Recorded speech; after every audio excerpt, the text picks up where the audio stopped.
একজন পুরুষের সকাল শুরু হয় দায়িত্ব দিয়ে, সংসারের খরচ, বাজারের হিসাব, বাচ্চাদের স্কুলের ফি, ভবিষ্যতের সঞ্চয়, এসবের বোঝা তার কাঁধেই জমে ওঠে। নতুন ঘর বানানো যাবে কিনা, বাবা মায়ের ওষুধের দাম মেটানো যাবে কিনা, এইসব দুশ্চিন্তাই তাকে দিন রাত তাড়া করে। তারপর আছে সম্পর্কের টানাপোড়ন, বউয়ের সাথে মান অভিমান, শাশুড়ি বউয়ের ঝগড়া, আত্মীয় স্বজনের প্রত্যাশা, সব জায়গায় একজন পুরুষকে ভারসাম্য রাখতে হয়।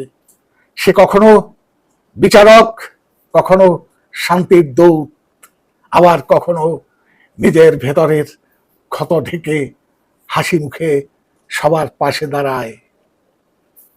সবচেয়ে বড় লড়াই হয় নিজের সন্তানের ভবিষ্যৎ নিয়ে। ছেলে মেয়েদের লেখাপড়ার খরচ, ভালো স্কুল, ভালো কলেজ, টিউশন, সবকিছু নিশ্চিত করার চেষ্টা সে করে। সন্তানের স্বপ্ন গড়তে গিয়ে সে অনেক সময় নিজেকে হারিয়ে ফেলে। তার নিজের ইচ্ছেগুলো কোথাও চাপা পড়ে যায় সংসারের দাবির নিচে। তবু এত কিছুর পরেও পুরুষকে কাঁদতে নেই। সমাজ তাকে শিখিয়েছে কান্না মানে দুর্বলতা, তাই সে রাত জেগে ব্যাংকের কিস্তির হিসাব মেলায়, আবার সকালে ঘুম থেকে উঠে হাসি মুখে বেরিয়ে পড়ে কাজের খোঁজে।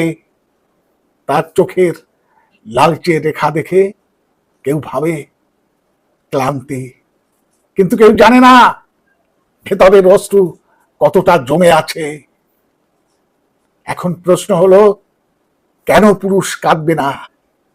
কান্না কি কেবল মেয়েদের জন্য বরাদ্দ?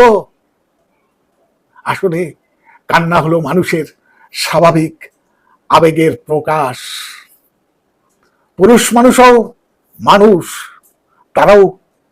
তারাও ব্যথা হয়, কষ্ট হয়, ভাঙন আসে, কিন্তু সেই কান্না সে লুকিয়ে রাখে, কারণ সে জানে তার কান্না দেখে যদি পরিবার ভেঙে পড়ে তাহলে আর আর কে সবাইকে ধরে রাখবে?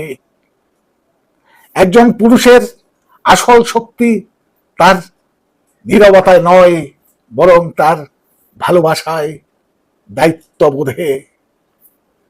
কান্না তাকে দুর্বল করে না, বরং মানবিক করে তোলে।